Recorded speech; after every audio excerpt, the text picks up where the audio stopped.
Samajwadi party के senior leader Mohammad Azam Khan अपने बेटे के 2 जन्म प्रमाण पत्र केस में सलाखों के पीछे हैं, सजा काट रहे हैं। ऐसे में राष्ट्रीय अध्यक्ष अखिलेश यादव पर ही पूरी पार्टी की जिम्मेदारी है और जिम्मेदारी के तौर पर वो मीडिया से मुखातिब होकर कह रहे हैं कि 2014 में भारतीय जनता पार्टी वाले आए थे और 24 में चले जाएंगे। विकास की बात को लेकर बोले, अभी तक हमारे उत्तर प्रदेश में कहा था कि तमाम विकास की गंगा बहेंगी, फैक्ट्री लगेंगी, कारोबार लगेगा, उद्योग धंधे लगेंगे। एक सुतली बम तो बना नहीं सके।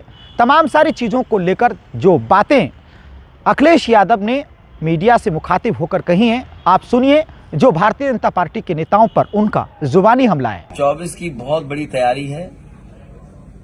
उत्तर प्रदेश से ही बीजेपी आई थी, 14 में आए थे, 24 में चले जाएंगे। और सवाल वैसी के वैसे हैं। आप यहाँ जहाँ हम लोग बैठे हैं, समाजवादी पार्टी के कार्यकर्ता हैं, उनके कार्यक्रम में हम लोग शामिल होने आए हैं। आसपास सब किसान रहते हैं, जो हम लोग आप लोग बैठे दिख रहे हैं, सब किसान हैं। बीजेपी वाले बताएं कि आय दोगुनी हो गई, क्या धान खरीदा गया। यहीं पास में 100 एकड़ में लगभग मंडी बन रही है। जितना समाजवादियों ने बनाई उतनी ही बनी, उसके बाद मंडी नहीं बनी। सुना है यहाँ पर जमीन चिन्हित की जा रही है, नोटिफिकेशन हो रहा है कि कोई इंडस्ट्रियल हब बनेगा। अरे बीजेपी वालों, कब झूठ बोलना बंद करोगे? आपने कहा कि बुंदेलखंड में मिसाइल बनेगी, टैंक बनेंगे, बम बनेंगे।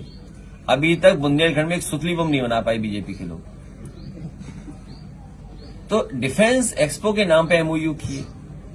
अभी मुख्यमंत्री जी कह रहे थे, हालांकि मुख्यमंत्री जी का एक डायलॉग बहुत लोकप्रिय है, 46 में 56, लेकिन उसके बावजूद भी वो कह रहे थे कि 40 लाख करोड़ का एमओयू हुआ है। आखिरकार जमीन पर कितना पहुंचा है, और अगर जमीन पर पहुंचा है तो कितने लोगों को नौकरी और कितने लोगों को रोजगार मिला है उस एमओयू के माध्यम से। सुनने में तो ये आ रहा है कि एमओयू जिन्होंने किए थे उन्हें अधिकारी ढूंढ रहे हैं। हो सकता है कुछ दिनों के बाद एसटीएफ ढूंढे, क्योंकि वो मिलने वाले नहीं है। एमओयू तो कर लिया उन्होंने, लेकिन वो भाग गए, अब छोड़ के चलेंगे उद्योगपति। आखिरकार ऐसा क्यों हो रहा है? तो जो प्रदेश सरकार ये कह रही थी कि 40 लाख करोड़ के एमओयू हुए हैं, इन्वेस्टमेंट आएगा, आखिरकार इन्वेस्टमेंट क्यों नहीं आ रहा? और फिर इन्वेस्टमेंट इटावा में क्यों आएगा? तो ये थे भारतीय जनता पार्टी पर कटाक्ष करने वाले सपा के राष्ट्रीय अध्यक्ष अखिलेश यादव, जो भारतीय जनता पार्टी पर जुबानी हमला बोलकर इस बार के लोकसभा 2024 के चुनाव में परचम लहराने की बात कर रहे हैं। वो कह रहे हैं कि उत्तर प्रदेश से ही भारतीय जनता पार्टी सत्ता में आई थी देश की, और उत्तर प्रदेश से ही देश की सत्ता से बाहर जाएगी। अब भारतीय जनता पार्टी के कैबिनेट मिनिस्टर, चाहे उत्तर प्रदेश के हों चाहे भारत सरकार के मिनिस्टर हों, वो लगातार जनता में जाकर जन कल्याणकारी योजनाओं के बारे में जो जनसभा के माध्यम से बखान कर रहे हैं, उनका ज़मीनी तौर पर कितना उनको नफ़ा नुकसान वोट के रूप में दिखाई देगा, ये तो वक्त बताएगा। लेकिन भारतीय जनता पार्टी से इस बार जो समाजवादी पार्टी जीत की बात कर रही है, तो अपने दमखम पर कितनी बड़ी ताकत से वोट प्रतिशत अपने हक में लेकर आएगी, जिससे भारतीय जनता पार्टी को हराकर खुद उत्तर प्रदेश में अपना जो दम था, वो उन्होंने अकेले दम पर जो सरकार कभी बनाई थी, क्या दोबारा से कुछ बदलाव की स्थिति अखिलेश यादव पैदा करेंगे? क्योंकि इन दिनों आजम खान तो जेल में बंद हैं।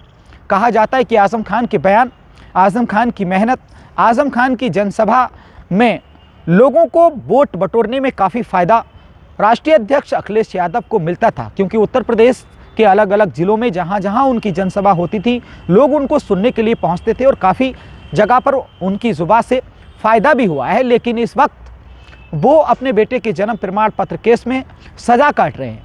तो ऐसे में राष्ट्रीय अध्यक्ष समाजवादी पार्टी के अखिलेश यादव और उनके परिवार के जो सदस्य हैं, चाहे शिवपाल यादव हों, रामगोपाल यादव हों, बाकी के अलग अलग पदाधिकारी रोज़ाना लोगों के बीच में जनसभा के माध्यम से जो चीज़ें कर रहे हैं, तो उसका वोटिंग प्रतिशत पर नफ़ा नुकसान को लेकर गुणा भाग का जो नतीजा है वो अभी देख रहे हैं। लेकिन वक्त बताएगा कि समाजवादी पार्टी जो कह रही है वो कर पाएगी, या फिर भारतीय जनता पार्टी तीसरी बार नरेंद्र मोदी के नेतृत्व में एक बार फिर उन्हें प्रधानमंत्री की कुर्सी पर बिठाने के लिए मजबूर होगी। OPTV इंडिया पर खबरों का सिलसिला लगातार जारी है। अगर अभी तक आपने हमारे चैनल को सब्सक्राइब नहीं किया है तो आप अभी कर लीजिए। और क्या है हमारी खबरों को लेकर आपकी राय कमेंट्स बॉक्स में लिखना कभी ना भूलें।